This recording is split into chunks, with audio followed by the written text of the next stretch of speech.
These peppers don't look right. Hey guys, so I'm going to do a quick tour of the garden today just to show you how things are progressing. A lot of the peppers are ripening up, and it is really hot today. It's around 100 degrees. So here are some of the Murugas. As you see, most of those have turned yellow, which means they're ready to pick. These are the Bahamian goats. Pretty much every pepper on this plant needs to be picked off. These all just turned orange on me really quickly. So I think the heat's starting to cause the plants to stress a little and to ripen up all the fruit. This one's a Scotch Bonnet. As you see, there's huge clusters of fruit on here that are ready to be picked. I need to figure out something to do with these. I'm going to probably make sauce in a couple days. These are the Scotch Brains. Most of these are ripened. There's still a lot of green ones on here, luckily, so I'll have some peppers to space out through the rest of the season. Let's see, what else have we got here? This is a Carolina Reaper. There's only a few peppers on this plant, but they're still luckily green at this point, so I'll have some of those to rely on in the end of the season. This plant right here is my main Carolina Reaper plant, and as you see right here, most of the peppers have ripened. So I'll need to pick those off in the next couple of days, and then this one only has, I think, this lone solitary one right here. So not really worried about him.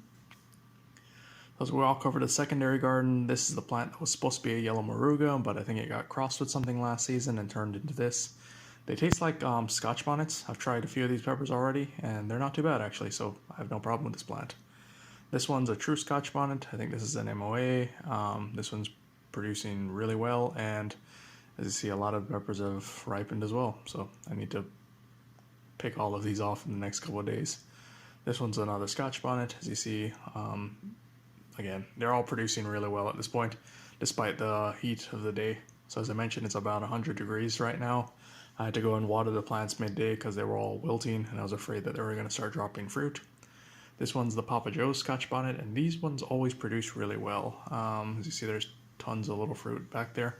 They're all kind of clustered up, and there's probably more back there, but I just don't want to dig the camera in there. This one's another yellow Muruga. This one has some nice fat pods on it, like that one right there. That's a big boy. And we can get another shot of it.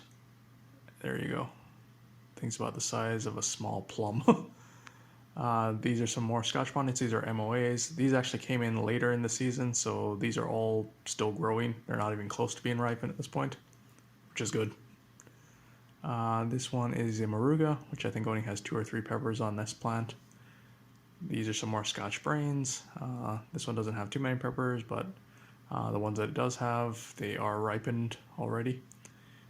These are the Ahi Lemons or Ahi Pineapples. I never remember which one it is, but I've only gotten 1 or 2 peppers off of this that have ripened up so far. I think, actually I had a bunny come in and try to eat a few of the low-hanging fruit, and I guess he learned his lesson really quickly.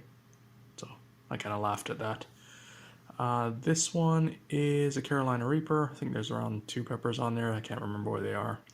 And this is that weird red pepper that just kind of popped up. Was supposed to be a Scotch Brain, but it turned into this, but it produces a lot of peppers, but they're not really good. This one's a MOA Scotch Bonnet. This one's got a few on it, but they're not ripe yet, luckily. This one's another Scotch Bonnet. This was kind of an experiment for me, mostly with a perlite mix. These are Scotch Brains. As you see here, most of these are ripened as well. Again, this weird little red pepper that I don't really care for, but you know, I'll just leave it. It's producing really well. It doesn't take much effort to keep it alive. These are some more Bahamian goats. These aren't doing as well. These are like really small Bahamian goats. I think the mixture that I put into this pot, as well as it's a fabric pot, means it doesn't get enough nutrients. These are more Scotch Brains, I think. And again, I really need to pick off a lot of these peppers because I'm going to have a lot of sauce. Those are more Ahi Lemons or pineapples in the back. These are little small plants that are just producing right now. Again, this is another Bahamian goat, and the Bahamian goats in those 2 pots are really small for some reason. I think it's because I use fabric pots. And these are the Murugas, which are all ripe, and they're all huge. So these will come off in the next day. There's a dead leaf. Alright guys, so that's pretty much the tour of the garden at this point. Hopefully you enjoyed it. And this is a shot of my hibiscus. So hopefully you enjoyed this, and we'll talk to you next time. Have a good one.